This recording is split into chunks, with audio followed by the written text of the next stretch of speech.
We reached out to the White House about your claims, which obviously were made public when you came forward and went to Congress. You got this statement, quote, "It is months old news that President Trump signed an executive order to hire DOGE employees at agencies and coordinate data sharing.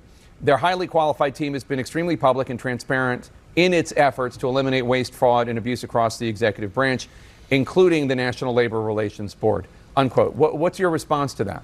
So I believe that if that was true, we would have access to the code that they're running. We would be able to see these things that they're hiding. I don't believe that there's transparency, and that's all I'm asking for here. And Andrew, give us the view, the 30,000-foot view here, because obviously this data could be beneficial to others, either corporations or even a foreign actor with malign intention. How do you know that?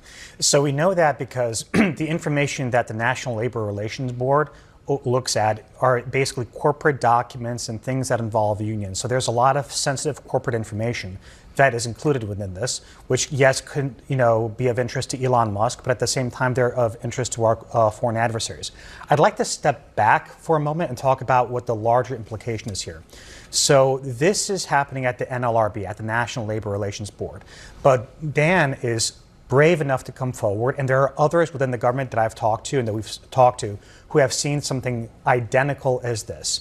There are two data points that I want to point out that should give everybody pause. The first thing, what Dan witnessed, was that within 15 minutes of DOGE employees creating user accounts, i.e. usernames and passwords, within 15 minutes of those accounts being created, somebody or something from Russia tried to log in with the right username and right passwords, that is to say, the right credentials, and that happened over 20 times.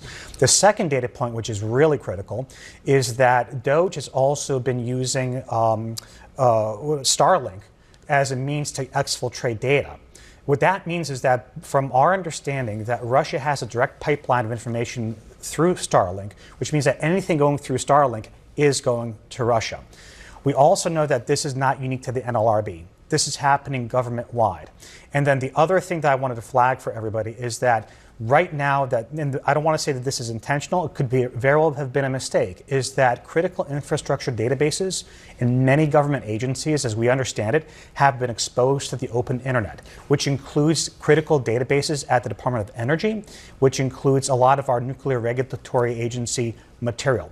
So right now, the real concern is that this is not unlike Chernobyl and all of the control panels lighting up after the meltdown. This is serious, and I just want to commend Dan for coming forward to bring this to everybody's attention, because this really is the tip of the iceberg.